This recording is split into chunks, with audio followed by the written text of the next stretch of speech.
সবাইকে স্বাগত জানাচ্ছি। আমি ফিরোজ তোহা। শুরুতেই সংবাদ শিরোনাম জানিয়ে দেব এই মুহূর্তে হাতে পাওয়া সর্বশেষ গুরুত্বপূর্ণ আপডেট বাংলার সংবাদ। শুরুতেই থাকছে অন্তর্বর্তী সরকারকে পূর্ণ সমর্থন জানালো যুক্তরাষ্ট্র। যে কোনো প্রয়োজনে শিক্ষার্থীদের ত্যাগের বিনিময়ে অর্জিত নতুন বাংলাদেশের পাশে থাকার অঙ্গীকার ব্যক্ত করেছেন মার্কিন প্রেসিডেন্ট জো বাইডেন। বাংলাদেশের অন্তর্বর্তী সরকারের প্রতি মার্কিন সরকারের পূর্ণ সমর্থনের কথাও জানিয়েছেন তিনি। এবারে জানাবো রিমান্ডে অসুস্থ সাবেক রেলমন্ত্রী সুজনকে ঢাকা মেডিকেলের চিকিৎসা। হত্যা মামলায় গ্রেপ্তার হয়ে পুলিশি রিমান্ডে রয়েছেন সাবেক রেলমন্ত্রী নুরুল ইসলাম সুজন। রিমান্ডে থাকা অবস্থায় অসুস্থ হয়ে পড়লে তাকে ঢাকা মেডিকেলে নিয়ে চিকিৎসা দিয়েছে পুলিশ। জানাবো জাতিসংঘে ডক্টর ইউনূসের সঙ্গে উচ্চ পর্যায়ের কর্মকর্তাদের বৈঠক। রোহিঙ্গা সংকট নিয়ে জাতিসংঘের সদর দপ্তরে প্রধান উপদেষ্টা ডক্টর মোহাম্মদ ইউনূসের সঙ্গে উচ্চ পর্যায়ের কর্মকর্তাদের বৈঠক হয়েছে। মঙ্গলবার জাতিসংঘের সাধারণ অধিবেশনের ফাঁকে এ বৈঠক অনুষ্ঠিত হয়। এদিকে সাবেক শিল্পমন্ত্রী নুরুল মজিদ গ্রেপ্তার। সাবেক সংসদ সদস্য সাবেক শিল্পমন্ত্রী নুরুল মজিদ মাহমুদ হুমায়ুনকে গ্রেপ্তার করেছে পুলিশের elite force rapid action battalion RAB. বুধবার ভোরে ঢাকার গুলশান থেকে তাকে গ্রেপ্তার করে র্যাবের একটি দল। বিষয়টি নিশ্চিত করেছেন র্যাবের লিগ্যাল ও মিডিয়া উইং পরিচালক লেফটেন্যান্ট কর্নেল মুনিম ফেরদৌস। জানিয়ে দেব ছিনতাইকারীর ছুরিকাঘাতে বিশ্ববিদ্যালয়ের শিক্ষার্থী নিহত। রাজধানীর খিলক্ষেত নিকুঞ্জ এলাকায় ছিনতাইকারীর ছুরিকাঘাতে মুন্তাকিম আলিফ নামের এক তরুণের মৃত্যু হয়েছে। মঙ্গলবার এ ঘটনা ঘটে। তিনি ব্র্যাক বিশ্ববিদ্যালয় অধ্যয়নের পাশাপাশি একটি প্রতিষ্ঠানে চাকরি করতেন। জানা গেছে মুন্তানিফ আলিফ নিকুঞ্জ এলাকা থেকে বেসরকারি কোম্পানিতে চাকরি করতেন। স্নাতক শেষ করার আগেই গত 10 মাস ধরে ওই কোম্পানিতে খণ্ডকালীন চাকরি শুরু করেছিলেন তিনি। এবং সর্বশেষ জানাবো আন্তর্জাতিক সংবাদ। লেবাননে নিহতের সংখ্যা 550 ছাড়ালো। লেবানন জানিয়েছে ইসরায়েলের আগের দিনের বোমাবর্ষণের ফলে মৃতের সংখ্যা 558-তে পৌঁছেছে, যার মধ্যে 5টি শিশু রয়েছে। ওই দিন 2006 সালে হিজবুল্লাহ এবং ইসরায়েল যুদ্ধের পর থেকে সবচেয়ে প্রাণঘাতী হিসেবে বিবেচিত হচ্ছে। স্বাস্থ্যমন্ত্রী ফিরাস আবিয়াদ বলেছেন, এখন পর্যন্ত স্বাস্থ্য মন্ত্রণালয় 558টি মৃত্যুর ঘটনা রেকর্ড করেছে, যার মধ্যে 50টি শিশু, 94 জন নারী রয়েছেন। এতক্ষণ শিরোনাম শুনছিলেন, এবার বিস্তারিত। প্রিয় দর্শক, আপনি যদি এই চ্যানেলে নতুন হয়ে থাকেন, ভিডিওটি দেখতে দেখতে চ্যানেলটি সাবস্ক্রাইব করে আমাদের সঙ্গে থাকুন। আর এই ভিডিও সম্পর্কে আপনি আপনার মূল্যবান মতামতটি কমেন্ট বক্সে জানিয়ে দিন। আর হ্যাঁ প্রিয় দর্শক, জানিয়ে দিন ভিডিওটি কোথা থেকে দেখছেন। অন্তর্বর্তী সরকারকে পূর্ণ সমর্থন জানালো যুক্তরাষ্ট্র। যে কোনো প্রয়োজনে শিক্ষার্থীদের ত্যাগের বিনিময়ে অর্জিত নতুন বাংলাদেশের পাশে থাকার অঙ্গীকার ব্যক্ত করেছেন মার্কিন প্রেসিডেন্ট জো বাইডেন। বাংলাদেশের অন্তর্বর্তী সরকারের প্রতি মার্কিন সরকারের পূর্ণ সমর্থনের কথাও জানিয়েছেন মার্কিন প্রেসিডেন্ট। মঙ্গলবার নিউ ইয়র্কের স্থানীয় সময় বেলা 11টায় জো বাইডেনের সঙ্গে বৈঠকে বসেন বাংলাদেশের সরকার প্রধান নোবেল বিজয়ী অর্থনীতিবিদ ডক্টর মোহাম্মদ ইউনূস। এ সময় যে কোনো প্রয়োজনে বাংলাদেশের পাশে থাকার অঙ্গীকার ব্যক্ত করেন মার্কিন প্রেসিডেন্ট জো বাইডেন।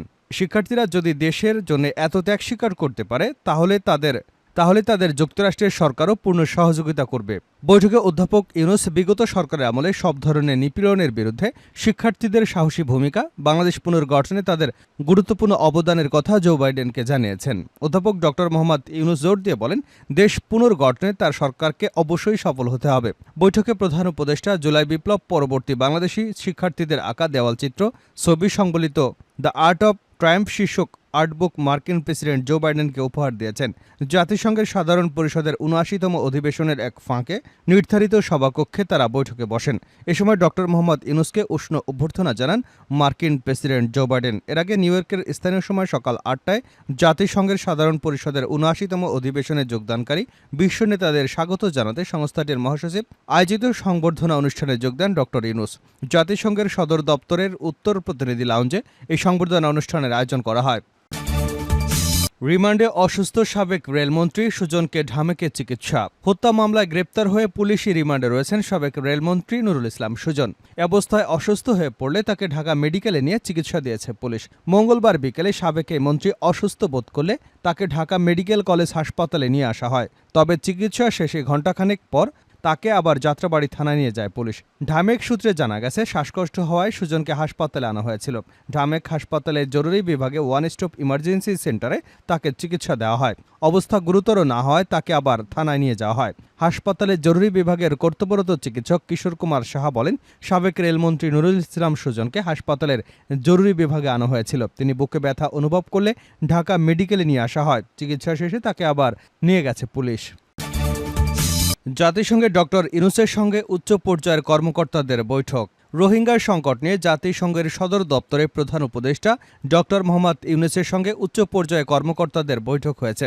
মঙ্গলবার জাতিসংঘের সাধারণ অধিবেশনের ফাঁকে এ বৈঠক অনুষ্ঠিত হয়।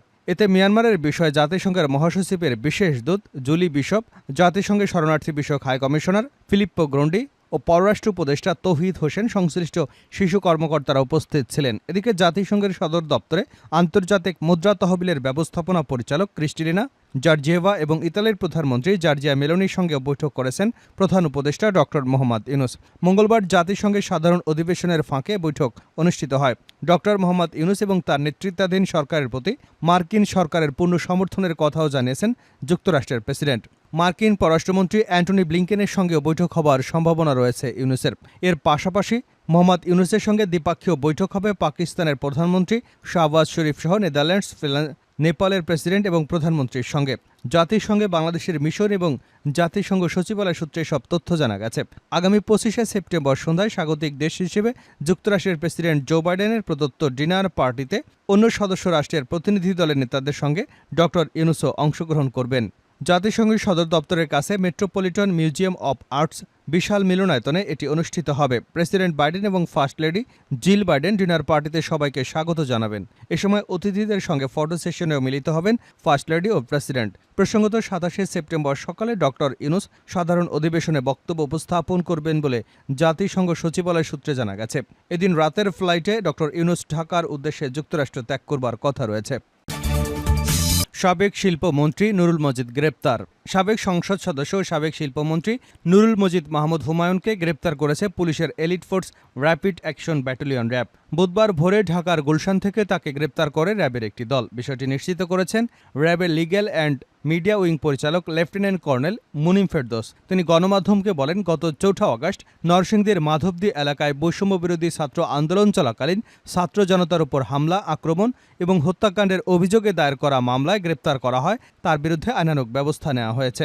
এদিকে মঙ্গলবার দিবাগত রাত 1:22 তার ছেলে মঞ্জুরুল মজিদ মাহমুদ সাদি সামাজিক যোগাযোগ মাধ্যম ফেসবুকে পোস্ট দিয়ে তার বাবার গ্রেপ্তারের বিষয়টি নিশ্চিত করেছেন। পোস্টে তিনি লেখেন, আল্লাহ সর্বশক্তিমান, আমাদের নরসিংদীর গর্ব, আমাদের ভালোবাসার মাটি ও মানুষের নেতা অ্যাডভোকেট নুরুল মজিদ মাহমুদ হুমায়ুন কিছুক্ষণ আগে তার নিজ বাসভবন থেকে গ্রেপ্তার হয়েছেন। তিনি কোথাও পালিয়ে যাননি, কোনো সময় পালাবেনও না। আমরা আপনাদের পাশে আছি এবং পাশে থাকব। সাদি আরও লেখেন, আপনারা মনোহরদী এবং বেলাবর শান্তিপ্রিয় মানুষ ঐক্যবদ্ধ থাকবেন, আমাদের পরিবারের জন্য দোয়া করবেন আর আমার বাবার হেফাজতের জন্য আল্লাহর কাছে দোয়া করবেন। ফিয়ামানিল্লাহ। শেষ করছে আন্তর্জাতিক সংবাদ দিয়ে। লেবাননে নিহতের সংখ্যা 550 ছাড়ালো। লেবানন মঙ্গলবার জানিয়েছে ইসরায়েলের আগের দিনের বোমাবর্ষণের ফলে মৃতের সংখ্যা 558-তে পৌঁছেছে, যার মধ্যে 50 জন শিশু রয়েছে। এই দিনটি 2006 সালে হিজবুল্লাহ এবং ইসরায়েল যুদ্ধের পর থেকে সবচেয়ে প্রাণঘাতী হিসেবে বিবেচিত হচ্ছে।